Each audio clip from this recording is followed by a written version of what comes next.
안녕하십니까. 서방정토 극락세계로 인도하는 미타정토 삼부경 제47회차 서일부입니다. 우리가 정토 삼부경 하면 무량수경, 관무량수경, 또 아미타경 세 가지를 이야기하는데 그 가운데에서 우리가 무량수경을 지금 공부하고 있죠. 정종분의 극락으로 가는 인연 가운데 제6 보살성자의 자리타공덕, 그 가운데 우리가 지난 시간에 네 번째 수승의 위덕이다 하는 데 대해서 살펴보다 끝이 나왔어요. 수승한 위덕이다라고 하는 부분은 가장 훌륭한 위엄력과 덕을 이야기를 하는데 의욕의 그물을 끊었으니 지혜가 저절로 마음에서 우러나 부처님 가르침의 법을 제대로 갖추어 부족함이 없으며 그랬어요. 자, 우리는 일반적으로 정토삼부경이다라고 하면 정토신앙에 의해서 형성이 되어서 나무아미타불만 진심으로 염송을 하면 극락을 간다 하는 이런 사항도 있기는 해요. 하지만 이와 같이 부처님의 지혜를 갖추어서 부족함이 없고, 또한 지혜는 커다란 바다와 같고 삼매는 높은 산과 같으며 지혜 광명이 밝고 깨끗해서 해와 달을 능가하고 청정하고 맑은 진리의 법을 원만하게 구족하고, 마치 설산과 같이 모든 공덕이 밝게 빛나 하나같이 평등하고 깨끗하며 마치 대지와 같이 정결하고 더럽고 좋고 나쁨에 차별심이 없으며 마치 청정한 물과 같아서 모든 티끌과 더러움에 물든 것을 세척하며 타오른 불길과 같아 일체 번뇌의 숲을 태워 없애며 마치 폭풍과 같아 모든 세계의 장애를 무너뜨리고 허공과 같아 일체 모든 것에 대해 집착이 없으며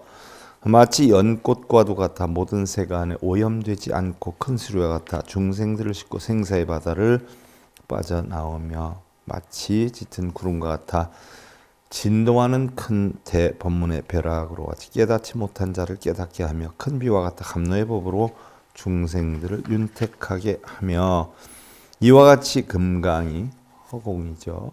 산과 같아서 마구니와 외도들에게도 능히 움직임이 없으며 범천왕과 같아서 모든 산법의 최상의 으뜸이 되고 니구류나무와 같이 일체 다른 나무를 덮듯이 중생들의 모든 허물을 덮으며 우담바라와 같이 위하여 만나기가 어려우며, 또한 금시조와 같아 위신력으로서 외도들을 항복받으며 무리를 재다니는 새들과 같아 저장하거나 쌓지 않고 욕심이 없으며 그랬어요. 자, 우리가 금시조니 이런 데 대해서는 지난 시간에 살펴봤고요. 나무아미타불을 진심으로 십년 염송을 하면 극락을 간다 하는 것은 가장 하근이 중생들, 구제불능인 하근이 중생들에게 가르침을 준 것이지, 우리가 실제로 극락이 있지도 않지만 극락이 설령이 있다 해서 극락에 가고자 하면 이러한 진실된 부처님의 깨달음을, 진리의 깨달음을 얻어야 된다라고 하는 것을 강조를 하고 있죠. 자, 우리는 자성이 미타라고 해요. 우리의 자성을 미타라라고 하고, 유심정토다. 정토는 오직 마음에 있다라고 한단 말이죠. 그러면 그 마음을 청정하게 갈고 닦으면 그것이 정토가 되는 것이고요. 바로 청정하게 닦아서 내 자성을 찾으면 그것이 바로 미타가 되는 것이다 하는 사상을 지금 배우고 있는 것이지요. 지난 시간에 이어서 유여왕 무능승고 유여상왕 선조복고 여사자왕 무소외고 광약허공 대자등고 최멸질심 불망승고 니라나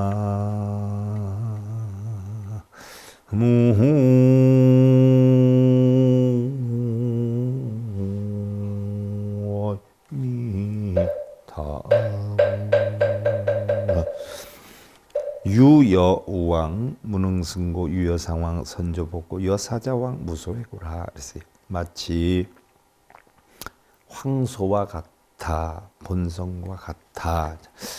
자, 우리 불교의 시부도 또는 시무도에 보면 소를 근거로 해서 자성을 찾아가는 그 10가지 단계를 그림으로써 표현해 놓은 게 있어요. 이것을 우리가 시부도다 또는 시무도다라고 표현하는데, 본승도 천일기도에서 강의한 적이 있고, 또한 분류학 개론 뒷부분에서 시부도에 대해서 설명한 적이 있어요. 하나하나 해설을 해서.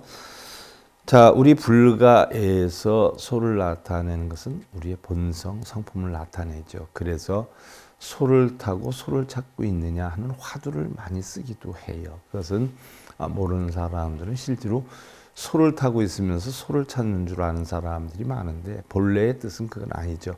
네가 지금 네 마음속에 본성의 부처를 가지고 있으면서 왜 부처를 찾고 있느냐라고 하는 뜻에 해당이 되는데, 이 소를 우리 불가에서는 본성으로 표현을 해요. 그런데 일부 무속인들은 소꿈을 꿨다 뭐 이런 식으로 하면 조상달래라 이렇게 표현하고, 또 일부 무속인급의 머리 깎은 승려들은 소꿈을 꿨다, 요즘 왜 이렇게 소꿈이 자주 보여요, 그러면 천도제를 해라, 조상이 불편해서 그렇다, 이렇게 유도를 하는 무당과 같은 이런 승려들이 많이 있어요.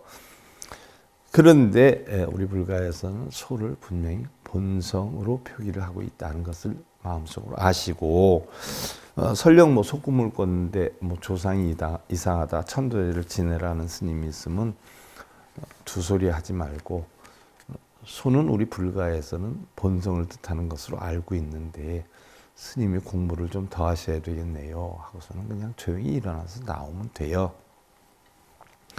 마치 황소와 같다, 본성과 같다 능히 모든 번뇌를 이기며, 거대한 코끼리와 같다 능히 삿된 무리들을 항복받으며, 사자왕과도 같다 일체 두려움이 없으며. 사자왕이다라고 표현한 것은 바로 부처님을 이야기를 하는 거죠. 그래서 우리가 부처님의 법문을 하는 것을 사자후다라고 표현을 하고요, 부처님 법문하시기 위해서 앉는 자리를 사자좌다 이렇게 표현을 하는 거예요. 광약 허공 대자동고 최멸질신 불망승고며, 광대한 허공과 같아. 광대한 허공이다라고 하는 것은 바로 금강을 나타내기도 하고요, 달리 표현하면 우리 본성을 나타내는 것이기도 하죠. 그래서 대자비가 일여평등하고, 일여평등하다, 본성은 뭐 좋고 나쁨이 없죠, 선악 유무가 없죠. 그래서 일여평등하고, 질투심을 모두 끊어 이기려는 마음이 없으며, 질투심도 없고 이기려는 마음이 없는 것이 바로 본성이지요. 자, 우리 본성은 대부분 육근이 육경을 부딪혀서 결국 중생성인 작용에 의해서 움직이게 돼요. 우리 본성은 아무 요동이 없어요. 그냥 청정해요. 근데 육근이 육경을 부딪혀가지고 결국 육식의 작용을 만들어서 탐진치를 만들잖아요. 그래서 어부를 일으켜가지고 육도윤회를 하게 되지 않아요. 그런데 본성 아무것도 없어요. 단지 육근의 작용, 육경의 작용으로 인해서 끌려다닌단 말이에요. 그래서 거기에서 희로애락을 느끼고 행복과 불행을 느끼기도 하고 이러죠. 본성은 아무것도 없어요. 공하지요. 그러니까 절대로 우리는 끌려다니지 않아야 된다. 절대로 경계를 따라가지 말아야 된다. 귀에 가득한 것이 소리가 아니거늘 듣는 것이 무엇이며, 확연한 내가 없거늘 듣는 자는 누구인가. 이 공 속에, 본성 속에서는 나도 없고 남도 없어요. 소리도 없어요. 느낌도 없죠. 공이어요, 그냥. 소리와 느낌과 듣고 보는 것은 다 어디에서 느끼느냐. 육근이 육경을 부딪혀서 일어나는 중생성에서 느끼는 거죠. 본성에서 느끼는 게 아니죠. 그래서 이렇게 깨달으면 꾀꼬리 소리와 제비의 지적임을 시끄러운 대로 맡겨두지만, 그랬어요. 꾀꼬리 소리와 제비의 지적임은 뭐를 표현한 거냐. 육근이 육경을 부딪혀서 일어난 중생성을 나타내는 것이에요. 좋다, 나쁘다, 크다, 작다, 행복하다, 불행하다. 이것을 꾀꼬리 소리, 제비의 소리로 비유를 해서 한 건데, 거기에 그 상태로 끌려가지 말고 그대로 시끄러운 대로 맡겨두지만, 만약에 그러질 못하고 궁상각 지후에 항상 끌려 다닐 것이니라. 만약에 쫓아다니다가 보면 궁상각 지후, 그러니까 세상의 모든 소리죠. 소리가 오음이 기본으로 되어 있지요. 그런 궁상각취의 모든 소리에 항상 끌려다니게 될 것이니라. 육근이 육경을 보고 부딪히는 곳에 전부 끌려다니게 될 것이니라. 그러므로 이르나니 절대로 경계를 따라가지 말지어다 라고 했어요. 경계. 바로 본성의 경계를 벗어나서 중생성을 쫓아가지 말지어다는 이야기죠. 자, 한 마음 속에서 고요적정하면 본성이 되는 것이고요. 눈기 고요 몸짓이 보고 듣고 느끼고 하는 것은 중생성에 해당이 됩니다. 이게 바로 본성과 중생성의 경계이긴 한데 한 마음에서 비롯되는 것이기 때문에 바로 칼로 물을 자르듯이 정확한 경계를 우리가 구분할 수는 없어요. 그래서 반야경에도 나오지요. 색불이공 공불이색, 색즉시공 공즉시색이다. 색과 공은 다른 게 아니다. 알고 보니까 색이 공이 색이다. 중생성과 본성이 다른 게 아니다. 알고 보니까 중생성이 본성이고 본성이 중생성이다라고 하는데 한 마음에서 작용에 따라서 중생성이라고 하기도 하고 본성이라고 하기도 하지만 본래 중생성이든 본성이든 한 마음은 같은 것이어요. 그래서 우리가 교정에서는 쌍차 쌍조다. 색과 공이 다르지만 결국 하나로 돌아가고 본성과 중생성이 다르지만 하나로 돌아간다 해서 쌍차 쌍조. 다르지만 결국 하나로 돌아간다. 또 선종에서는 다 공한데 묘하게 일어나는 행위이다라고 해서 진공묘유다라고 표현을 하죠. 이게 다 한 마음의 작용이라는 이야기죠. 그래서 내가 한 마음이 고요하고 평안하면 이렇게 극락이고 한 마음이 괴로우면 지옥이 되는 것이지 극락과 지옥이 따로 있는 것이 아니다 하는 사상을 이야기하는 것이죠. 전락구법하야 신무염족하고 상욕광설하되 지무피곤하며 즐거움으로 법을 구하여 싫어함이 없고 항상 법을 전하며 지치거나 쉬지 않으며 그랬어요. 사람이요 자기가 하기 좋은 일 하고 싶어하는 일, 재미있는 일을 하면 실증이 나지 않아요. 지치지 않아요. 뭐 비근한 예로 하나 들어보면 저는 종종 봐왔어요. 무슨 얘기냐. 고스톱 좋아하는 사람들, 낚시 좋아하는 사람들 보세요. 지치지 않죠. 맨날 며칠을 해도 즐거워요. 자기가 하고 싶어 하는 걸 하면 즐거워요. 근데 하기 싫은 걸 하면 엄청 힘들죠. 바로 우리 부처님의 진리를 공부하고 진리를 깨우치며 즐거움을 느낀다라고 하면요. 법을 구하는데 행복하지 싫어함이 없어요. 제가 이런 비유 들어서 어떨지 모르겠지만 벌써 한 3, 40년 됐네요. 제가 한참이 불법 공부를 할 때는요. 정말 낮인지 밤인지 몰랐어요. 며칠이 지나갔는지도 몰랐어요. 잠도 얼마나 잤는지를 몰랐어요. 너무 재밌었어요. 너무 신묘했어요. 너무 기이했어요. 그 당시에 뭐 이렇게 인생이 오래되지는 않았지만 세상 삶의 여건이 부처님 가르침 속에 다 담겨 있어요. 이치가 다 담겨 있더라고요. 그걸 하나하나 알아가는데 얼마나 신나고 재밌든지요. 일주일에 하루가 아니라 일주일에 서너 시간 잔 적도 굉장히 많았어요. 그때는 거의 누워서 자는 일 없이 잠을 자도 앉아서 한두 시간 그냥 자는 걸로 족하면서 그렇게 공부를 했어요. 뭐 굳이 딱 공부를 한 시간이다 논할 건 없지만 대략 한 40여 년 가까이를 그런 식으로 했어요. 너무너무 재밌었어요. 시간 가는 줄 몰랐어요. 뭐 식사를 했는지 안 했는지조차도 몰랐어요. 흥미를 느끼면 즐거움으로 진리를 공부할 수도 있어요. 정말 자기가 하고 싶은 일을 하는 거. 그래서 제가 젊은 사람들한테도 얘기하죠. 젊은 사람들은 뭐 편안하게 직장을 다녀도 봉급이 많고 뭐 깨끗한 옷차림에 출퇴근 정확하고 일적기하고 봉급 많이 받고 에리트 사회에서 얘기하는 에리트 대학 나와서 이렇게 하는 걸 꿈꾸고 있지만요. 뭐 요즘 그전하고 많이 달라지긴 했대요. 뭐 인류대학 나온 사람도 도배 사는 사람도 있고, 뭐 엊그저께 보니까 의사가 농사를 짓는 사람도 있고 내려놓고, 삶의 가치는요 사회에서 인정하는 가치가 기준이 될 수 없어요.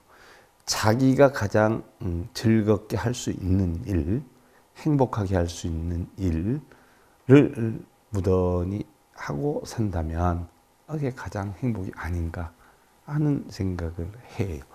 그래서 제가 사실은 일반 사람들이 볼 때 승리의 길이라는 게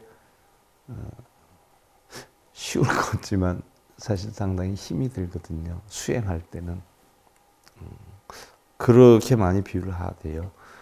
뭐 여러분들 교도 생활도 힘들고 군대 생활도 힘들고 뭐 이렇다 하지만 일반 사람들은 뭐 교도소 안 가잖아요. 갔다 와본 사람들이 있고, 또 군대는 많은 사람들이 가지 않아요. 어떤 사람은 군대 생활이 제일 힘들다, 어떤 사람은 교도소 생활이 제일 힘들다. 제가 교도소만 25, 6년 동안 교정위원으로서 활동을 하고, 한 22개 교도소 교정위원으로 활동을 하고, 모 교도소 불교문과위원장 내지는 교정협의 부회장까지도 했었죠. 회장을 하고 하는데 제가 안 하고 결국 그때 그만뒀는데, 그래서 교도 생활을 잘 알아요. 저도 군대 생활을 했어요. 34개월 했어요. 4, 5개월 정도 했네요. 그전에는 36개월이었어요. 저희 때 처음으로 줄기 막 시작한 거예요. 대학 나온 사람들 뭐 조금씩 줄어서 이렇게 했죠. 그래서 34개월 반 정도 했는가 보네요.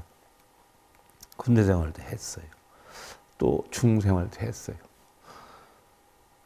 그러니까 승려 생활도 거기에 비유를 한다면 과히 그렇게 틀리지 않는 참 어려움의 생활 속에서 수행을 해요.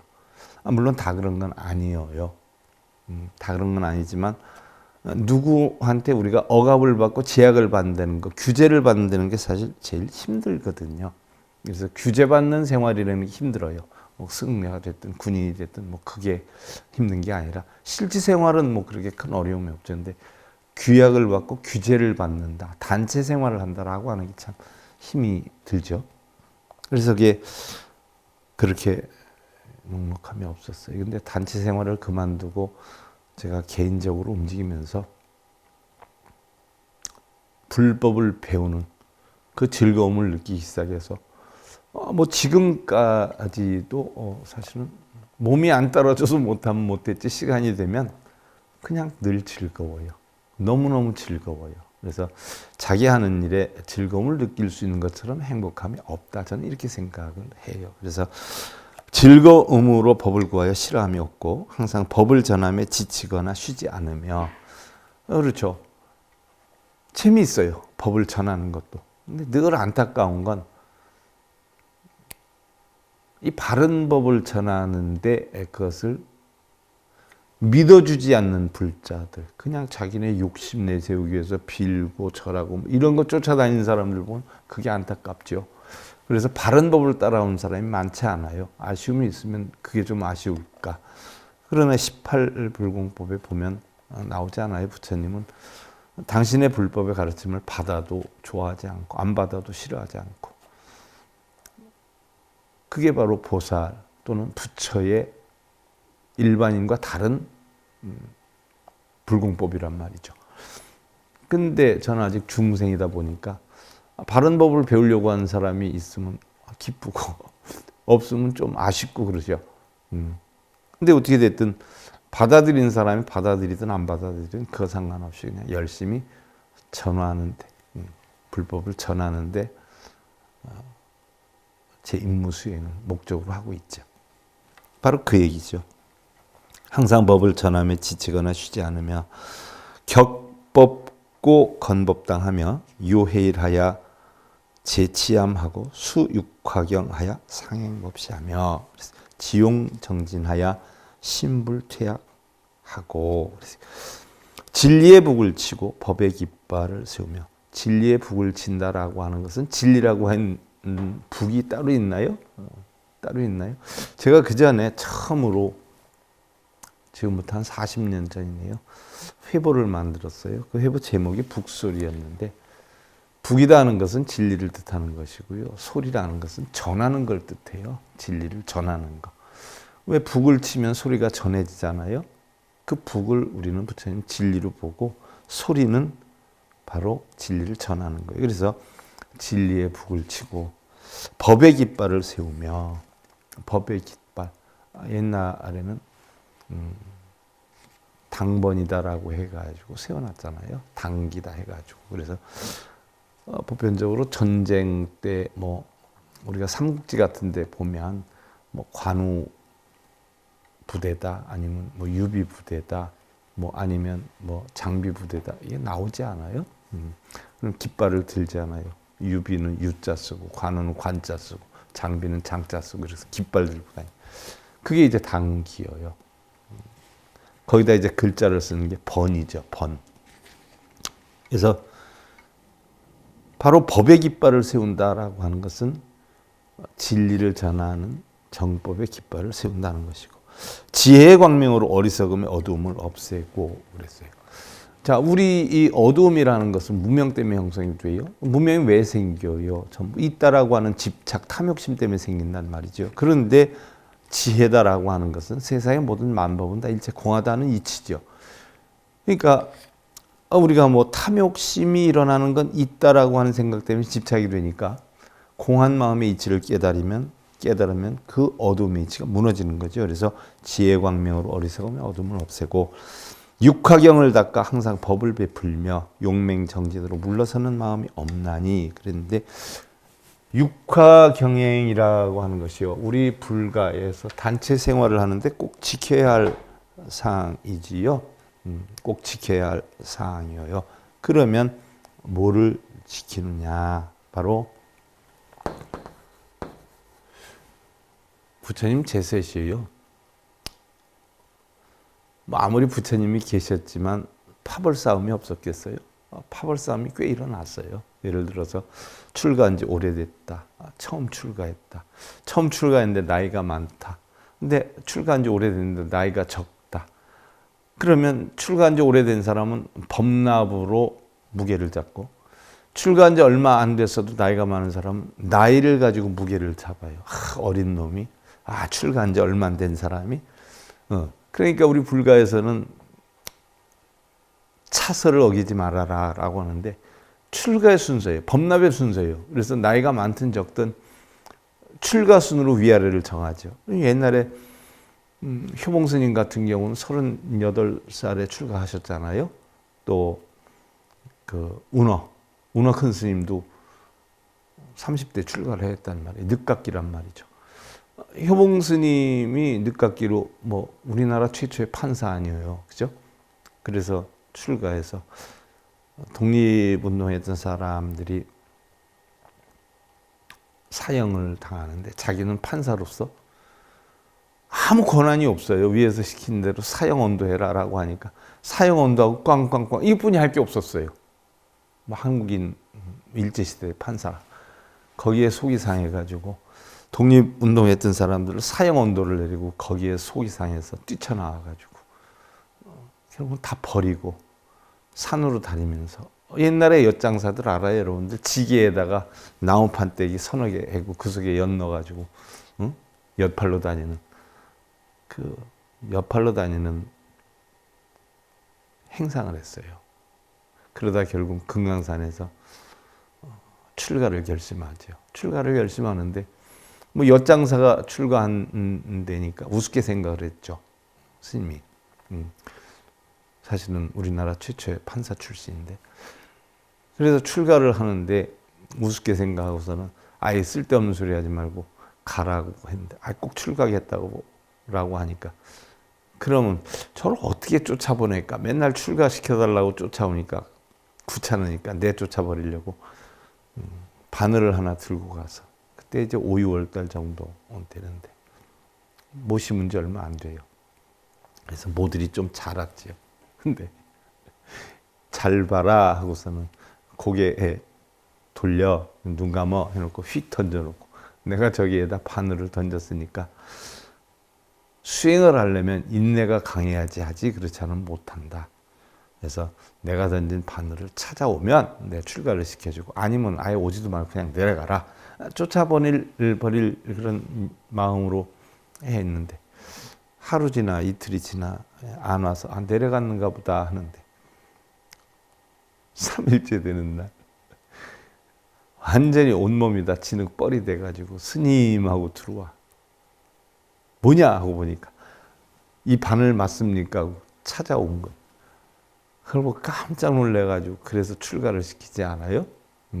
그래서 늦깎이로 출가했는데 출가해서 얼마 안 돼가지고 옛날에 김장독 담는 지프로 만든 그 집이 있죠. 그걸 하나 만들어가지고 100일 동안 수행하더니 요동을 하나도 안 하고 수행을 했죠. 그래서 절구통 수자라 소리 들었는데 선방에 들어갔었어요. 선방에 들어갔는데 나중에 선방에 들어갔는데 선방에서 제일 늦으니까 나이는 많지만 제일 늦깎이 자리에 앉아서 선수행을 했잖아요. 그래서 일반 사람들은 옛날에 시골에 가보면 뭐 아랫목이다라고 하면 뜨뜻하니까 불 때니까 뜨뜻하니까 아랫목에 어른이 있고 저 윗목에 애들이 앉아 있잖아요. 근데 아랫목 윗목의 소리가 사실 우리 불가에서 나온 소리예요. 그래서 아래 불 때는 데는 선수행하기 힘들어요. 뜨거워서. 그래서 아랫사람이 앉고 저 위에는 공기는 훈훈한데 바닥은 안 뜨겁잖아요. 그래서 윗사람이 앉는 자리예요. 그래서 아궁이 불 지피는 아랫목은 아랫사람이 있고 저 윗목은 윗사람이 앉는 자리예요. 그래서 의봉 스님이 제일 늦깎이 나이는 많지만 아랫사람이 돼서 그 아랫목에서 수행을 했잖아요. 근데 궁뎅이가 다 튀었어요.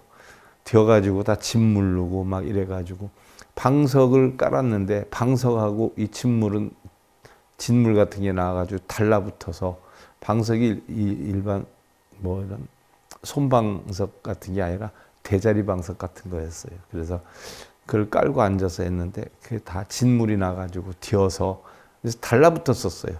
자리가 궁뎅이. 그래가지고 이 자리를 손에 잡고 이렇게 해서 경행을 하곤 했는데 부처님 제세 시에도 그랬단 말이에요. 파벌 싸움이 있으니까 그 파벌 싸움을 없애기 위해서 육화 경행이라는 걸 만들었어요. 육화 6가지 화합됨을 공경하는 행위다라고 해서 육화 경영을 만들었는데 첫째는 몸과 입과 뜻 이게 이제 화합되라 하는 얘기예요. 화합되라. 그래서 육화 공경영자 행행자 육화 경영이라고 그래요. 신구이 개 견이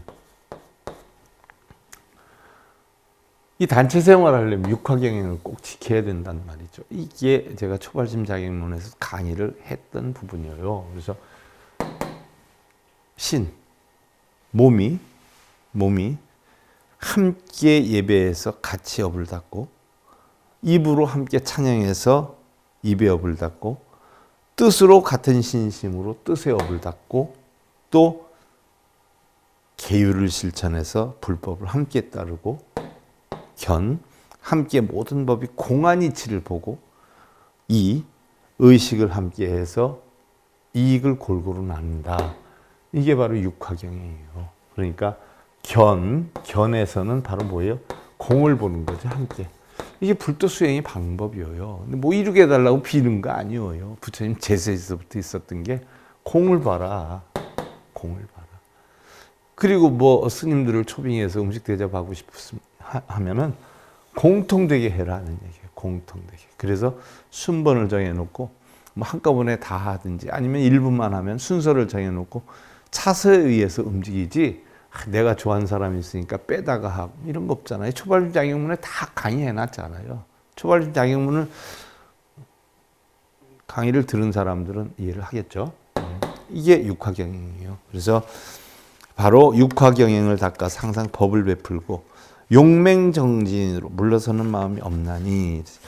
자, 일반적으로 용맹정진이다라고 하면 뭐 기도하고 염불하고 절하고 뭐 이런 걸 용맹정진으로 알아요. 거의 다 철야 정진하면 어떻게 돼요? 밤새도록 절하고 빌고 이걸 철야 정진으로 알아요. 그런데 사실 그런 뜻이 아니에요. 용맹 정진이다, 철야 정진이다 하는 것은 자신을 비우고 버려서 만법은 공하다는 본무생사의 이치를 터득하기 위해서 불법 삼매에 빠지는 것, 부처님 진리에 빠지는 것, 이것을 용맹정진이다 또는 철야로 하는 걸 철야정진이다라고 해요. 쉽게 예를 들어서 우리가 정진하면 어떻게 돼요? 밤새도록 절하고 빌고 이걸 철야정진으로 하는데, 용맹정진이나 철야정진이나 정진이다 하는 것은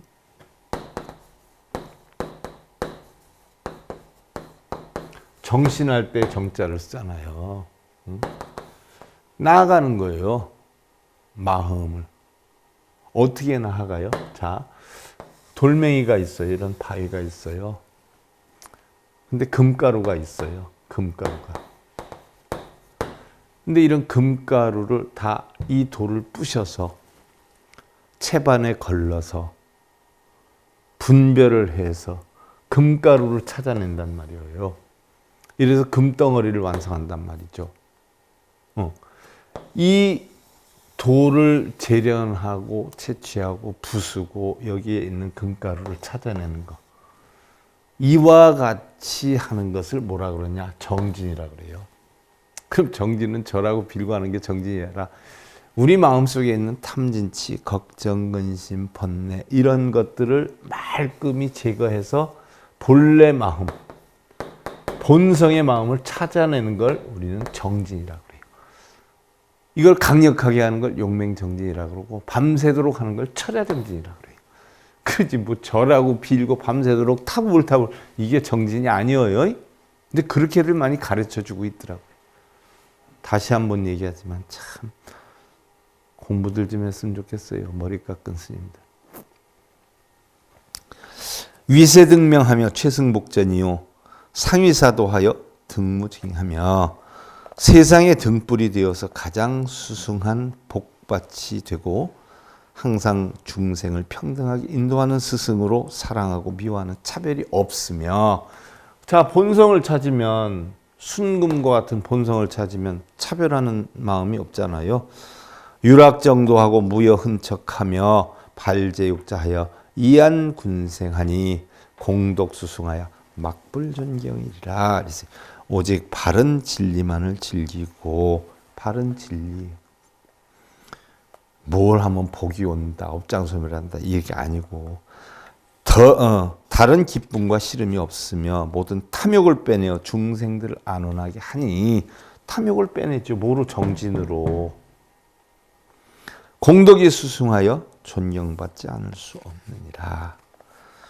자, 그리고 반야해 지혜는 하고 들어가는데, 자, 오늘 정진을 해서 우리가 참된 자기 본성을 찾는 데까지 살펴봤어요.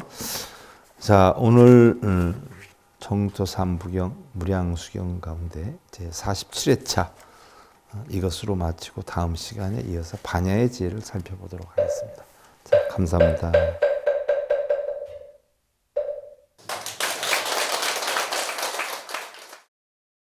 행복으로 가는 징검다리에 서귤봉 스님이 여러분들을 초대합니다. SIB 불교교육대학에서는 더 듣다, 생활 속의 천수경, 달마대사 성관법, 현대생활 불교 법요지, 불교학개론, 성찰스님 백일 법문 등을 비롯한 바른 불법, 바른 진리, 서귤봉 스님의 SIB 불교교육대학.